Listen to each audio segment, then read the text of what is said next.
Hello friends, welcome to my YouTube channel study 2 hours. आशा करता हूँ सभी लोग स्वस्थ होंगे, खुश होंगे। और आज हम मध्य प्रदेश की नदी के बारे में पढ़ेंगे। अभी तक हमने पढ़ा मध्य प्रदेश की नर्मदा नदी के बारे में। आज मध्य प्रदेश की दूसरी प्रमुख नदी जो कि चंबल नदी है, हम उसके बारे में पढ़ेंगे। ये बहुत ही इंपॉर्टेंट टॉपिक है फ्रेंड्स, तो प्लीज़ इसको ध्यान से पढ़िएगा और अपनी कॉपी में नोट डाउन करिएगा। फ्रेंड्स, तो स्टार्ट करते हैं हम चंबल नदी के बारे में। तो आज भी हम मानचित्र के थ्रू पढ़ेंगे, जैसा कि मैंने लास्ट क्लास में आपको कहा था। जितना मानचित्र में हम अच्छे से समझ सकते हैं, उतना डायरेक्टली बुक से हमें समझने में थोड़ी सी दिक्कत होती है। तो मैं कोशिश करता हूँ कि मानचित्र के थ्रू आप लोगों को समझाऊँ, ताकि आपको डीपली अच्छे से उस चीज़ को समझ सकें आप। तो फ्रेंड्स, अब मानचित्र मैंने बनाया हुआ है मध्य प्रदेश का। थोड़ा बहुत ऊपर नीचे हो सकता है, बट आप चीज़ समझना इसमें। मैं इससे दिखाऊंगा आपको कहाँ से चंबल नदी का उद्गम होता है, कहाँ चंबल नदी का अंत होता है, और चंबल नदी की कुछ मुख्य विशेषताएं, उसकी लंबाई, सहायक नदी और कितने राज्यों से होकर गुजरती है। फ्रेंड्स, मैं वीडियोस कुछ ज़्यादा लंबे नहीं बनाता, शॉर्ट बनाता हूँ और इम्पॉर्टेंट टॉपिक्स को कवर करवाता हूँ। मैं उन टॉपिक्स और उन पॉइंट्स को कवर करवाता हूँ जो कि अधिकतर एग्जाम में पूछे जाते हैं। तो फ्रेंड्स, आइए बगैर विलम्ब करें हम स्टार्ट करते हैं चंबल नदी। तो मैं यहाँ टॉपिक डाल देता हूँ।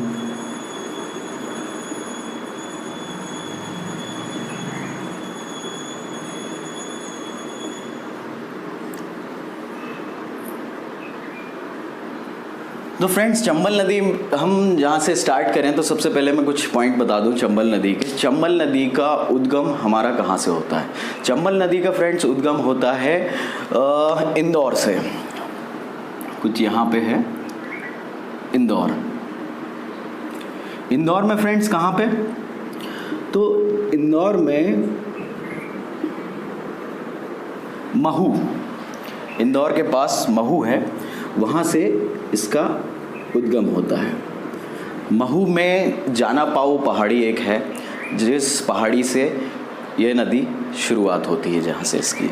तो हम ये भी याद रखेंगे फ्रेंड्स कि इसका उद्गम जाना पाऊ पहाड़ी। फ्रेंड्स, नोट डाउन करते चलिएगा। जितना भी मैं नोट्स बनवा रहा हूँ आपके लिए बहुत इंपॉर्टेंट है, आपके एग्ज़ाम के दृष्टिकोण से बहुत इंपॉर्टेंट है। तो फ्रेंड्स, यही उम्मीद करता हूँ आप सब नोट डाउन कर रहे होंगे, पेपर पेन लेके बैठे होंगे। प्लस साथ ही साथ अगर आपके पास मैप है मध्य प्रदेश का, तो वो भी लेके बैठिए, ताकि उसमें आप अपने पॉइंट्स बनाते जाएँ, तो आपके लिए सहायक होगा। तो फ्रेंड्स, मैंने बताया कि चंबल नदी का उद्गम इंदौर ज़िले से महू में होता है। महू में कहाँ? जाना पाऊ पहाड़ी से। तो जाना पाऊ पहाड़ी से, जाना पाऊ पहाड़ी कुछ मैंने मैप में इस तरीके से दर्शाया है। तो फ्रेंड्स, इसका टोटल मैं आपको मानचित्र के हिसाब से बता दूँ। ये कुछ इस प्रकार से मध्य प्रदेश से निकलती है। ठीक है फ्रेंड्स, ये मैं थोड़ा ऐसा दिखा दे रहा हूँ आपको।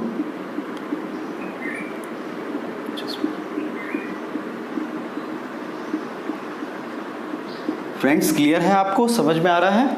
ये मैंने एक चंबल नदी का मैप बनाया है।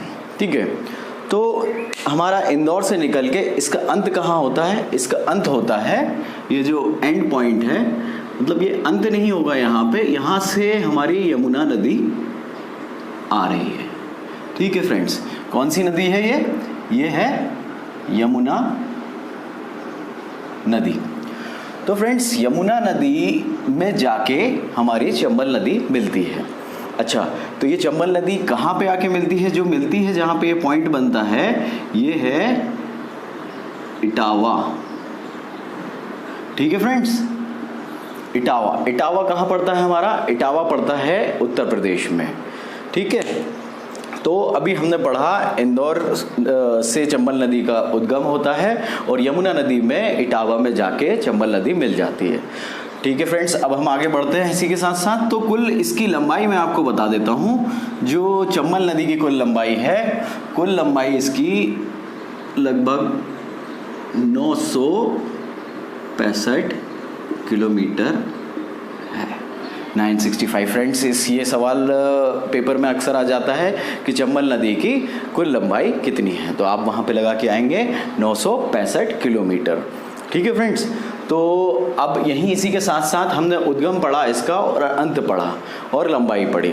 ठीक है, आइए अब इसकी कुछ सहायक नदियों के बारे में पढ़ लेते हैं, क्योंकि अक्सर प्रश्न पत्रों में इस प्रकार के सवाल अवश्य आते हैं कि चंबल नदी की सहायक नदियाँ कौन कौन सी हैं। तो हम इसकी कुछ प्रमुख सहायक नदी के बारे में पढ़ेंगे, जिसमें सबसे पहले हम पढ़ते हैं क्षिप्रा नदी के बारे में।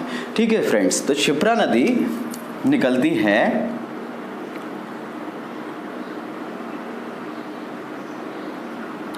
क्षिप्रा नदी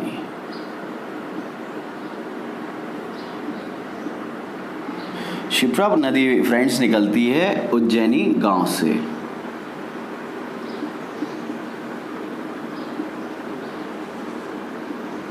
अच्छा फ्रेंड्स, ये याद रखिएगा, ये उज्जैन नहीं है, उज्जैनी गांव है। ये उज्जैनी गांव है, उज्जैन अलग है, उज्जैनी गांव अलग है। ठीक है फ्रेंड्स, तो अब ये जो नदी निकलती है ये कुछ इस प्रकार से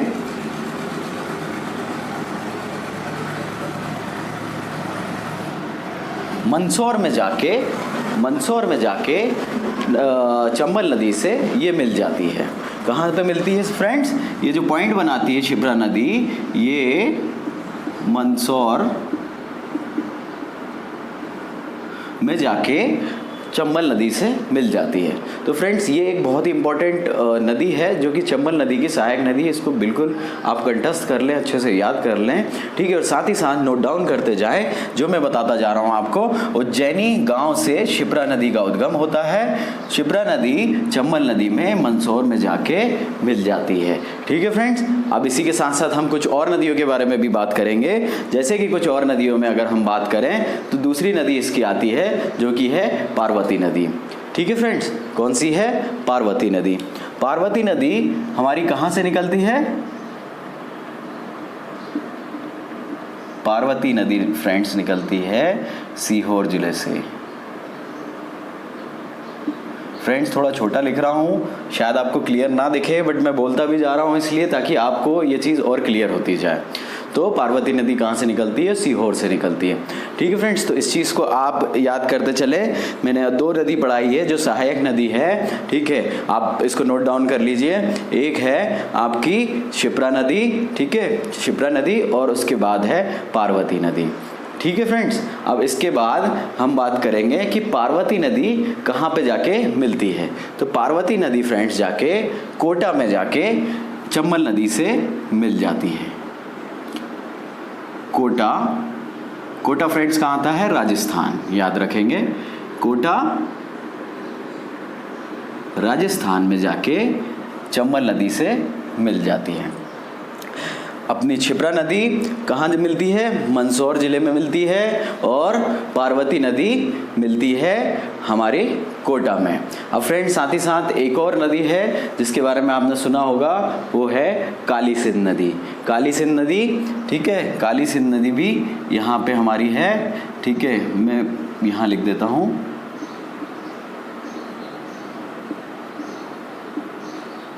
काली सिंध नदी फ्रेंड्स ये भी कोटा में जाके चंबल नदी से मिल जाती है।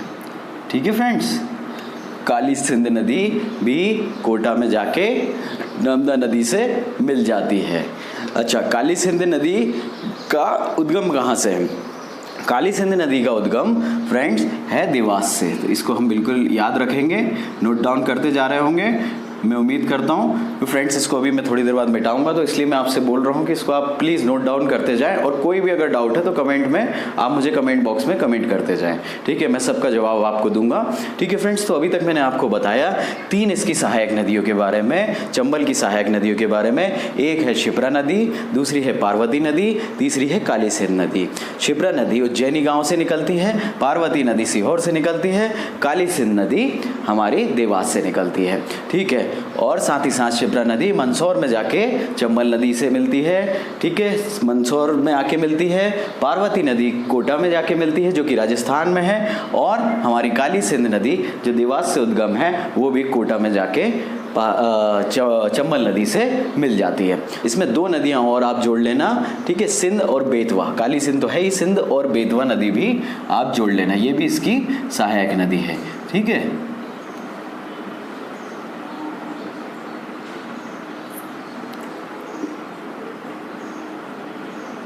सिंध और बेतवा शिप्रा,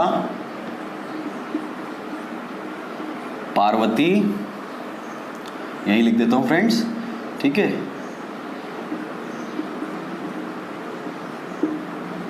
काली सिंध। तो ये इसकी कुछ प्रमुख सहायक नदियां हैं। तो फ्रेंड्स अब हम राज्यों के बारे में पढ़ने से पहले फटाफट मैं आपको यहाँ पॉइंट लिख देता हूँ। उद्गम जो है, उद्गम होता है महू,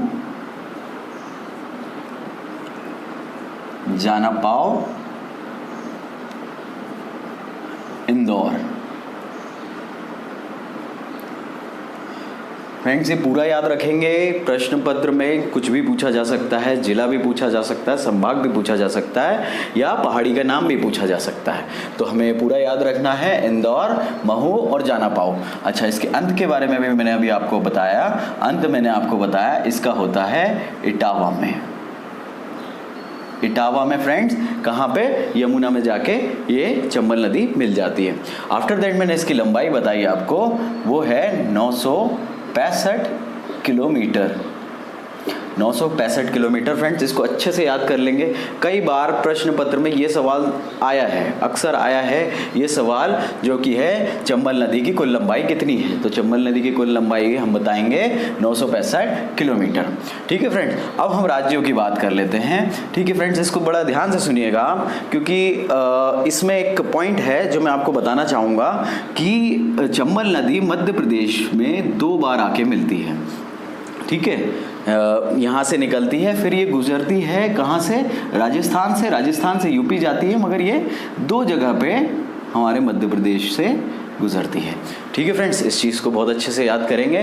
तो हम अगर राज्यों की बात कर लें तो मध्य प्रदेश, राजस्थान और उत्तर प्रदेश, 3 राज्यों से होके ये हमारा चंबल नदी गुजरती है।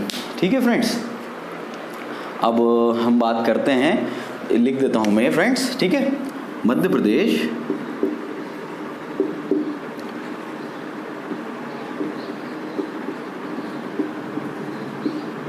राजस्थान और उत्तर प्रदेश। फ्रेंड्स कुछ भी समझ में ना आ रहा हो तो प्लीज़ कमेंट करें। मैं बार बार आपसे बोल रहा हूँ, आप कमेंट में जितना मुझे पूछेंगे मैं बिल्कुल आपके जो भी डाउट्स होंगे मैं वहाँ पे उसका जवाब दूंगा। ठीक है, तो अब हम आगे बढ़ते हैं, इस पे कुछ प्रमुख परियोजनाओं के बारे में। अभी मैं यहाँ पे गरज लिख देता हूँ। ठीक है, ये फ्रेंड्स एक छोटी सी ट्रिक है जिससे आपको इसकी प्रमुख परियोजना के बारे में याद होगा। ठीक है, तो अभी हमने गरज की बात करी, तो अब हर एक शब्द का एक अलग अलग परियोजना है। जैसे मैंने लिखा है गा, तो गा से बनता है गांधी सागर परियोजना। गा से क्या बनेगा फ्रेंड्स, गांधी सागर परियोजना।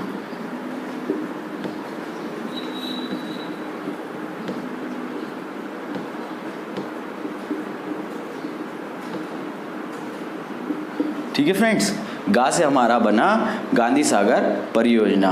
तो गांधी सागर परियोजना कहाँ पे है, गांधी सागर परियोजना है मंदसौर में। अच्छा फ्रेंड्स, ये याद रखिएगा, ये 3 परियोजना है, 1, 2, 3। तो ये जो पहली परियोजना है यही सिर्फ मध्य प्रदेश में है, बाकी दोनों परियोजना कहाँ पे पड़ेंगी, राजस्थान में।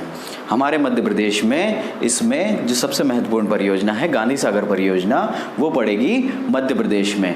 दूसरी परियोजना है फ्रेंड्स राणा प्रताप परियोजना। ठीक है, ये रा से हमारा आ जाएगा राणा प्रताप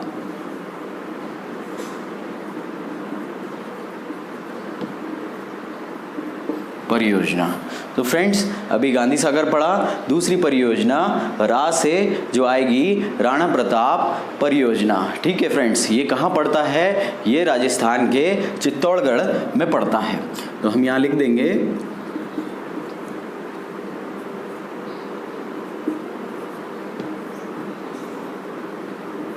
चित्तौड़गढ़।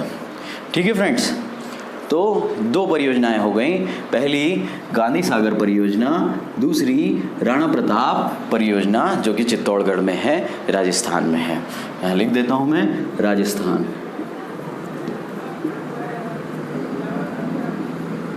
ठीक है, राजस्थान में है। जा से हमारी जवाहर सागर परियोजना हो जाएगी फ्रेंड्स।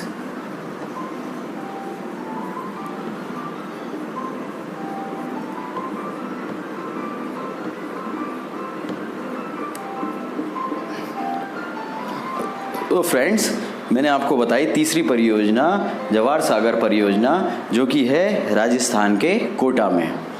तो हम यहाँ लिखेंगे कोटा में हो जाएगी।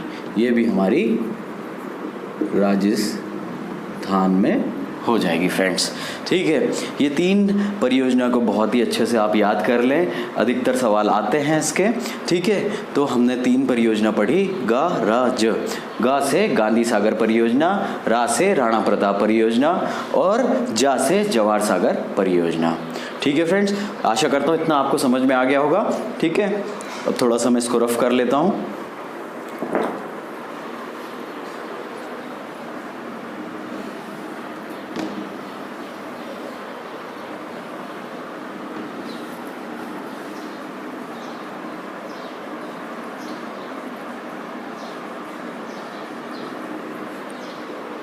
जी फ्रेंड्स, तो परियोजना याद करिए। अभी हमने परियोजना थी, मैं पूरा नहीं लिखूंगा, आशा करता हूँ आपको याद होगा। गा रा जा। ठीक है फ्रेंड, अभी मुझे कमेंट बॉक्स में कमेंट करके बताएं गा रा जा से मैंने आपको कौन कौन सी परियोजनाएं पढ़ाई थी।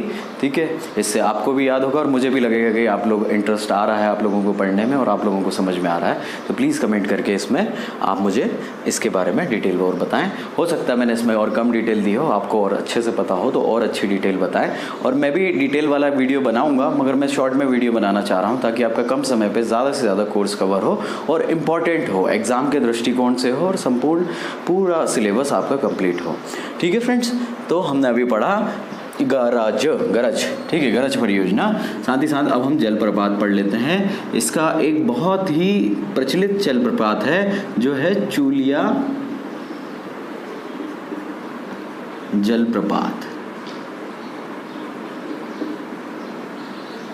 चूलिया जलप्रपात है हमारी चंबल नदी पे। ठीक है फ्रेंड्स, ये कहाँ पड़ता है? कोटा में पड़ता है, कोटा में राजस्थान। ठीक है, अच्छा कोटा में फ्रेंड्स ये एक भैंस रोड करके जगह है, भैंस रोड करके जगह है, वहाँ पे ये जलप्रपात पड़ता है। ठीक है, तो ये बहुत इंपॉर्टेंट जलप्रपात है, चूलिया जलप्रपात कोटा में, जो कि राजस्थान में है, भैंस रोड पे पड़ता है। इस प्रकार का भी हमें प्रश्न आ जाता है। जलप्रपात से रिलेटेड भी कई प्रकार के प्रश्न आते हैं। नर्मदा नदी में भी मैंने आपको कई जलप्रपात पढ़ाए थे और यहाँ पे भी मैं आपको जो इम्पोर्टेंट जलप्रपात है वो पढ़ा रहा हूँ। ठीक है फ्रेंड्स, चंबल नदी की प्रमुख विशेषता है, चंबल नदी की प्रमुख विशेषता है इसके बीहड़ों के बारे में आपने खूब सुना होगा। बीहड़ फेमस हैं चंबल नदी के, क्योंकि चंबल नदी में जो भिंड मुरैना का इलाका है वहाँ पे नदी ने काट के, पत्थरों की चट्टानों को काट के बीहड़ बनाए हैं और ये बीहड़ बहुत फेमस है। बीहड़ फेमस थे इसलिए क्योंकि पहले के समय पे वहाँ पे कई डाकू, कई डकैत और कई प्रकार के लोग वहाँ पे छुपते थे और शरण लेते थे और अपना जीवन यापन करते थे। ठीक है फ्रेंड्स, तो मैं आपको बताना चाह रहा हूँ कि चंबल नदी ही वो नदी है जो चट्टानों को काट के बीहड़ों का निर्माण करती है। और कहाँ करती है फ्रेंड्स? तो ये करेगी हमारी भिंड मुरैना और कहाँ पे? शिवपुर पे। भिंड मुरैना और शिवपुर में लिख देता हूँ फ्रेंड्स।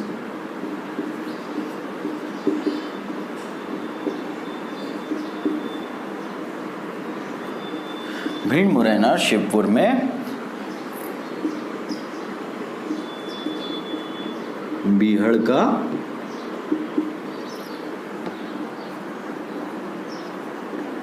निर्माण करती है। ठीक है फ्रेंड्स, तो ये चंबल नदी की एक विशेषता है जो कि ये बीहड़ बनाती है और सबसे ज़्यादा ये बीहड़ मुरैना में बनाती है। मुरैना में बीहड़ बनाती है, जो कि मैंने आपको बताया डाकू डकैत और कई प्रकार के लोग वहाँ पे शरण लेते थे। ठीक है, साथ ही साथ अवनालिका अपरदन भी इसको कहा जाता है। अवनालिका अपरदन भी ये जल के द्वारा और ये नदी के द्वारा पत्थरों में छेद बड़े बड़े खड्डे करने की वजह से अवनालिका अपरदन हुआ है। ठीक है फ्रेंड्स, जो कि डाकू की शरण स्थली बनी बाद में। तो मैंने आपको पढ़ाया फ्रेंड्स, ठीक है, नदी के बारे में। कौन सी नदी? चंबल नदी के बारे में मैंने आपको पढ़ाया, जिसमें कि सबसे पहले मैंने आपको बताया इसका उद्गम कहाँ से होता है। इसका उद्गम इंदौर के महू से जानापाऊ पहाड़ी से होता है। इसका अंत होता है इटावा में। 965 किलोमीटर ये बहती है, जो इसकी कुल लंबाई है। प्लस साथ ही साथ इसकी जो सहायक नदी है शिप्रा नदी, पार्वती नदी और काली सिंध नदी। ठीक है फ्रेंड्स, और साथ ही साथ ये भी मैंने बताया ये कितने प्रदेशों में बहती है। मध्य प्रदेश, राजस्थान और उत्तर प्रदेश, ये 3 प्रदेशों में बहती है। साथ ही साथ परियोजनाएं बताई फ्रेंड्स। तो गरज मैंने आपको बताया, गरज का कहने का मतलब है गा से हो जाता है गांधी सागर परियोजना, रा से हो जाता है राणा प्रताप परियोजना, जा से हो जाता है जवाहर सागर परियोजना। तो ये 3 महत्वपूर्ण परियोजनाएं चंबल नदी पे चल रही हैं। ठीक है, ये 2 आखिरी की जो चंबल नदी की परियोजनाएं हैं, राणा प्रताप परियोजना और जवाहर सागर परियोजना, ये दोनों राजस्थान में हैं और गांधी सागर परियोजना हमारे मध्य प्रदेश मंदसौर में है। साथ ही साथ जलप्रपात के बारे में मैंने बताया, जो इसका बहुत महत्वपूर्ण जलप्रपात है वो है चूलिया जलप्रपात। चूलिया जलप्रपात वह स्थित है कोटा में। ठीक है, तो अब इसके बाद मैंने विशेषताएं बताई। भिंड, मुरैना, शिवपुरी में बीहड़ों का निर्माण करती है। ये बहुत ही आवश्यक टॉपिक है फ्रेंड्स, इसको अच्छे से याद करिएगा। और मेरे ख्याल से मुझे लगता है मैंने पूरा आपको चंबल नदी के बारे में विस्तृत जानकारी दे दी है, जो आवश्यक जानकारी है, जो हमारे अक्सर एग्ज़ाम में पूछे जाते हैं और हमारे प्रश्न पत्र में इस प्रकार के सवाल आ जाते हैं। तो चंबल नदी से इसके अलावा मेरे ख्याल से कोई और प्रश्न नहीं आएगा। मैंने पूरा कवर कर दिया आप लोगों के लिए। साथ ही साथ अब जो अन्य नदियाँ बची हुई हैं मैं बाकी के अगले वीडियो में आपको पढ़ाऊँगा। बाकी फ्रेंड्स आज के लिए इतना ही, और कोई भी अगर आपको डाउट्स है तो कमेंट बॉक्स में कमेंट करके मुझसे पूछें। ठीक है फ्रेंड्स, चलिए, थैंक यू।